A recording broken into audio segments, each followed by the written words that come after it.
কল্পনা করুন আপনি মহাকাশে একটি রকেটে করে কয়েক বছরের জন্য ঘুরে আসলেন। পৃথিবীতে ফিরে এসে দেখলেন আপনার সমবয়সী বন্ধুরা আপনার চেয়ে অনেক বেশি বুড়ো হয়ে গেছে, কিন্তু আপনার বয়স বাড়েনি বললেই চলে। সিনেমার গল্প মনে হচ্ছে, কিন্তু আধুনিক বিজ্ঞান বলছে এটা বাস্তব। আজ আমরা জানব আলবার্ট আইনস্টাইনের সেই অদ্ভুত থিওরি সম্পর্কে, যা প্রমাণ করে যে সময় সবার জন্য সমান নয়। 1905 সালের আগে মানুষ ভাবত সময় মহাবিশ্বের সব জায়গায় একইভাবে চলে, কিন্তু আইনস্টাইন তার থিওরি অফ রিলেটিভিটি দিয়ে সব বদলে দিলেন।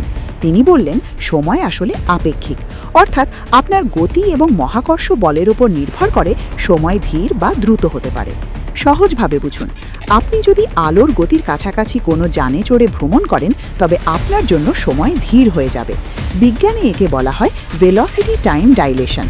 এর গাণিতিক সূত্রটি হল t=t0/√1-v²/c²। এখানে v হলো আপনার গতি এবং c হলো আলোর গতি। আপনার গতি যত বাড়বে, পৃথিবীর তুলনায় আপনার সময় ততটাই ধীরে চলবে। শুধু গতি নয়, মহাকর্ষ বলও সময়কে বাঁকিয়ে দিতে পারে। যে বস্তুর ভর যত বেশি, তার আশেপাশে সময় তত ধীর। একে বলে গ্র্যাভিটেশনাল টাইম ডাইলেশন। যেমন আপনি যদি একটি ব্ল্যাক হোলের খুব কাছে কিছুক্ষণ থাকেন, তবে পৃথিবীতে ততক্ষণে কয়েক দশক পার হয়ে যেতে পারে।